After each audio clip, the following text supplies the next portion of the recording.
കഴിഞ്ഞ ദിവസം സിബിന് ഒരു ഇൻ്റർവ്യൂ കൊടുത്തിട്ടുണ്ടായിരുന്നു. ആ ഒരു ഇൻ്റർവ്യൂവിൽ മുൻഭാര്യയെക്കുറിച്ച് കുറേയധികം കാര്യങ്ങൾ പറയുന്നുണ്ട്. മോനെ കാണാൻ സമ്മതിക്കുന്നില്ല, അങ്ങനെയാണ് ഇങ്ങനെയാണെന്നൊക്കെ പറഞ്ഞ് കുറേയധികം കാര്യങ്ങൾ പറയുന്നുണ്ടായിരുന്നു. ആ ഒരു ഇൻ്റർവ്യൂയുടെ താഴെ വന്ന് വൈഫ് കമൻറ്റ് ചെയ്തിട്ടുണ്ടായിരുന്നു. അതിൽ ഒരു കമൻറ്റാണ് നിങ്ങളിപ്പം കേൾക്കുന്നത്. ആ ഒരു വീഡിയോയുടെ താഴെ കമൻറ്റ് ഇട്ടവർക്ക് റിപ്ലൈ ഓരോന്നായിട്ട് കൊടുക്കുമായിരുന്നു.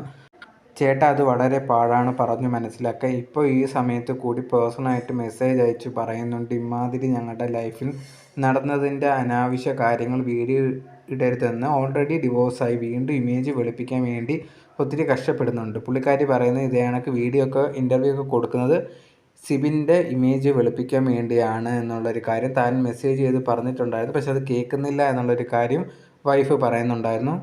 ആ ഒരു വീഡിയോയുടെ താഴെ ഒരു കമൻറ്റ് ഒരു വ്യക്തി ചെയ്തിട്ടുണ്ടായിരുന്നു, ഇവർ ഓടിപ്പോയതാണ് എന്നുള്ള ഒരു കാര്യം. അതിനെ റിപ്ലൈ ആയിട്ട് ഇവർ തന്നെ ചിഞ്ചു തന്നെ വന്നിട്ടുണ്ട്. ആ ഒരു കമൻറ്റ് എന്ന് പറഞ്ഞാൽ റൺ അവേ, ഞാൻ ഓടിപ്പോയിട്ടൊന്നുമില്ല, it was who told me to get a job here to financially support him and he will also slowly move with us. I dreamed of good life with son alongside us. He spoiled everything. ഞാൻ ഓടിപ്പോയിട്ടൊന്നുമില്ല, പുള്ളിക്കാരനാണ് പറഞ്ഞ് ഇവിടെ financially നല്ലൊരു ജോലി തരപ്പെടുത്താൻ, അതിനുശേഷം ഞാൻ അങ്ങോട്ട് വരുന്നതായിരിക്കും എന്ന് പറഞ്ഞിട്ടുണ്ടായിരുന്നു. ഞാൻ വിചാരിച്ചു നമുക്ക് ഒരുമിച്ച് ജീവിക്കാൻ, നല്ലൊരു ഹാപ്പി ലൈഫ് കിട്ടുമെന്ന് വിചാരിച്ചിട്ടുണ്ടായിരുന്നു.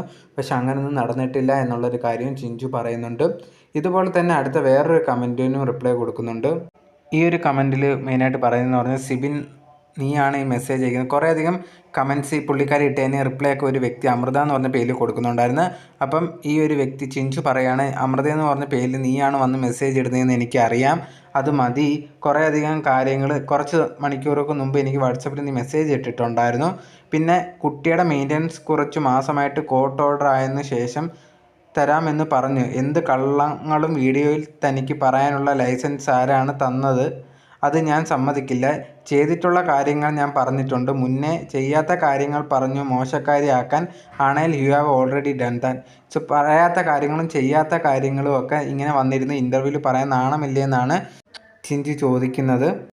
പിന്നെ ആ ഒരു വീഡിയോയുടെ താഴെ തന്നെ ഒരു പുള്ളിക്കാരി കമൻറ്റ് ചെയ്തിട്ടുണ്ടായിരുന്നു, ഇവർക്കെതിരെ ഇവർ പറയാത്ത കാര്യങ്ങളൊക്കെ പറഞ്ഞുകൊണ്ട് ഒരു കമൻറ്റ് ഇട്ടിട്ടുണ്ടായിരുന്നു. അതിന് മറുപടി കൊടുത്തിട്ടുണ്ടായിരുന്നു. 2 വർഷമായിട്ട് അറിഞ്ഞിട്ടാണോ ചേച്ചി പറയുന്നത്? എന്നെ എങ്ങനെ അറിയാം? നമ്മൾ സംസാരിച്ചിട്ടുണ്ടോ? എന്തെങ്കിലും രീതിയിൽ എന്നെ അറിയുമോ? ആ ഒരു വീഡിയോയുടെ താഴെ ഈ ഒരു ചിഞ്ചുവിനെതിരെ കുറേയധികം നെഗറ്റീവ് കമൻറ്റ്സൊക്കെ വന്നിട്ടുണ്ടായിരുന്നു. അതിനെല്ലാം റിപ്ലൈ കൊടുക്കുന്നതിൻ്റെ കൂട്ടത്തിലാണ് ഈ ഒരു കമൻറ്റിന് റിപ്ലൈ കൊടുത്തിട്ടുണ്ടായിരുന്നത്. ചിഞ്ചുവിനെതിരെ ഇതേ കണക്ക് ഇവരെ പറ്റി അറിയാവുന്ന രീതിയിൽ ഒരു വ്യക്തി വന്ന് കമൻറ്റ് ചെയ്തിട്ടുണ്ടായിരുന്നു. അതിനാണ് മറുപടി കൊടുത്തിട്ടുണ്ട്, എന്നെ എങ്ങനെ അറിയാം? നമ്മൾ സംസാരിച്ചിട്ട് കൂടിയില്ല, പിന്നെ എന്നെപ്പറ്റി ഇല്ലാത്ത കാര്യങ്ങൾ എന്തിനാണ് പറയുന്നതെന്നുള്ളൊരു കാര്യം ചിഞ്ചു ഈ ഒരു കമൻറ്റിലൂടെ പറയുന്നുണ്ട്.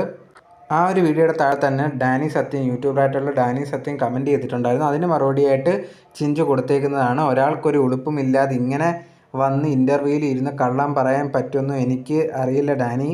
തൊലിക്കട്ടി അപാര. After making so many girls life pathetic I was just hearing to that other girls recording wearing she's crying out loudly saying on what did to her. ദൈവമുണ്ട്, we will see for sure. So കുറേയധികം പെൺകുട്ടികളുടെ ജീവിതം നാശമാക്കിയതിന് ശേഷവും ഇതേ കണക്ക് വന്ന് നല്ലവനായിട്ട് അഭിനയിക്കാൻ ഇവനെങ്ങനെ സാധിക്കുന്നു എന്നുള്ളൊരു കാര്യമാണ് ചിഞ്ചു ഡാനി സത്യൻ്റെ അടുത്ത് ചോദിക്കുന്നത്. സോ ആ ഒരു കമൻറ്റിന് പുള്ളിക്കാരി റിപ്ലൈ കൊടുത്തിട്ടുണ്ടായിരുന്നു ഡാനി സത്യനായിട്ട്. ഇതേ കണക്ക് കുറേയധികം കമൻസിന് പുള്ളിക്കാരി കമൻറ്റ് കൊടുക്കുന്നുണ്ടായിരുന്നു, ഞാൻ അനുഭവിച്ച കാര്യങ്ങൾ എന്നൊക്കെ പറഞ്ഞാൽ. നിങ്ങൾക്ക് ആ ഒരു ഇൻ്റർവ്യൂ യൂട്യൂബിൽ കാണാൻ സാധിക്കുന്നതാണ്. ആ ഒരു വീഡിയോയുടെ താഴെ തന്നെ ചിഞ്ചു വന്നിട്ട് എല്ലാവർക്കും റിപ്ലൈ കൊടുക്കുന്നുണ്ടായിരുന്നു. എന്താണ് ഇങ്ങനെ ഇവർക്കെതിരെ നെഗറ്റീവ് പറയുന്നു, ഇല്ലാത്ത കാര്യങ്ങളൊക്കെ പറയുന്നതിനെല്ലാം ചിഞ്ചു ഉണ്ടെങ്കിൽ കമൻറ്റ്സ് കറക്റ്റായിട്ട് രീതിയിൽ കൊടുക്കുന്നുണ്ടായിരുന്നു.